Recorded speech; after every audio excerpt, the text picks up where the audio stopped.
Okay, so the FAFSA, all seniors need to fill out the FAFSA. It's the free application for federal student aid. And we had a FAFSA workshop back in October, and we had about 100 come, so that was really good. And this is the application that all of you will need to complete for the HOPE scholarship. That's how you will get that HOPE money. So you need to do it for that, as well as the Tennessee Promise. But you go to FAFSA.edu to complete that, and your parents will need a PIN number as well as the student. So you complete that online, and they will send you a student aid report back, and it kind of gives you a detailed report of, do you qualify for like a Pell Grant? Do you qualify for any other student aid, or what loans you might qualify for? And the FAFSA, not every student realizes you have to fill it out every year. Absolutely. So every single year you're in college, you're going to fill out that FAFSA.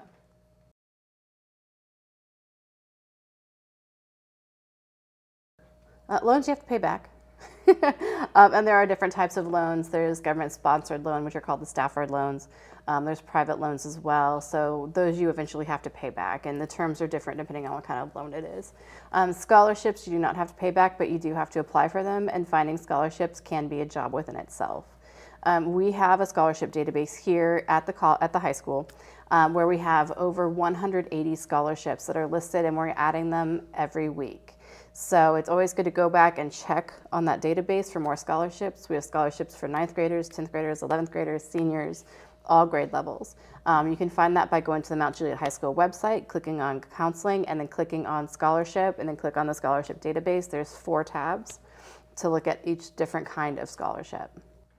Yeah, and like Ms. Heller said, it can be a job, but it should be for the student, not for the parent to have to do, because we do have so many parents trying to complete the scholarships. And I understand, because the parents don't want to have to pay for the school, but it is a job. And a lot of them do have essays, but they're not like out of this world essays. So they're just maybe 250 words or 500 words.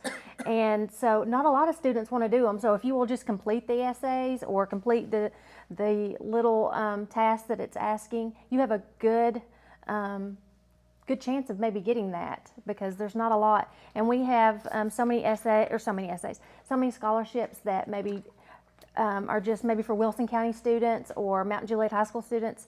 So if you will just complete those, we might only have 10 or 20 of your whole class that turn those in. So do those. If you see some that are just for Wilson County students or Mountain Juliet High School students, do those, because your peers are not doing those. So make sure and do those.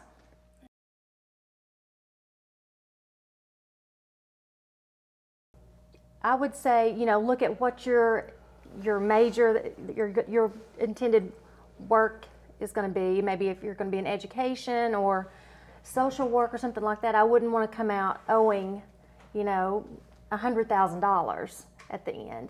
Does that make sense? And there's so many ways now that you can get, like the Tennessee Promise, you can get your first 2 years free. You've got to look, when you apply to different schools, they're going to give you, your different packages, the schools are. So you need to look at those and say, this school is going to cost me this much, and compare those, the different packages, and see what you want to major in. And, if one school is going to cost you $100,000 when you get out to go out of state versus going in state, and it's only going to cost you $20,000 or $30,000 at the end of 4 years, you've got to do the math.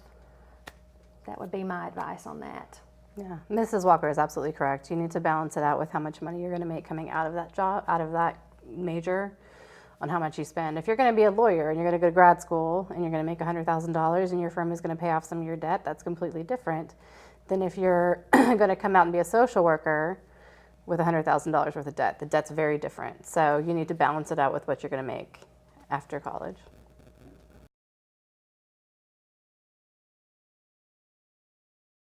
What I would say, and I forgot when we were talking about the FAFSA, it's going to ask you on the FAFSA whether you would like to do work study. Check yes. I did work study in college, and I think I want to say 10 hours a week. and you work on campus. I worked in Derryberry Hall at Tennessee Tech for like the alumni, and it's easy. You get to know people, so I would definitely do that. But as far as debt in college, I came out. I didn't owe very much with my bachelor's. Now, when you go to graduate school, there's no really grants or not a whole lot of scholarships, so you pretty much have to borrow for your graduate school. But work study does help. So definitely when you're doing your FAFSA, guys, and there's a work study, check yes for that, because you could possibly qualify for that. That's a big plug I'm going to give there. Yeah. I didn't have work study, but I did actually have a job on campus. I worked my way through college, and I paid off my college as I went. So that's how I did my undergrad. However, my graduate, again, no real grants, That's no where real debt. scholarships. Yeah, that's where the debt came from. So my suggestion is, if you are going to plan on going to graduate school, whether that be law, whether that be a master's, whatever that may be, have most of your debt be factored into your graduate school, and try to come out of your undergrad with as little debt as possible, no matter what that may look like. Now, it's not going to be possible for everyone to do that, and that's okay. But I would say if you are looking at planning on more than just your bachelor's, make sure that you are balancing accordingly.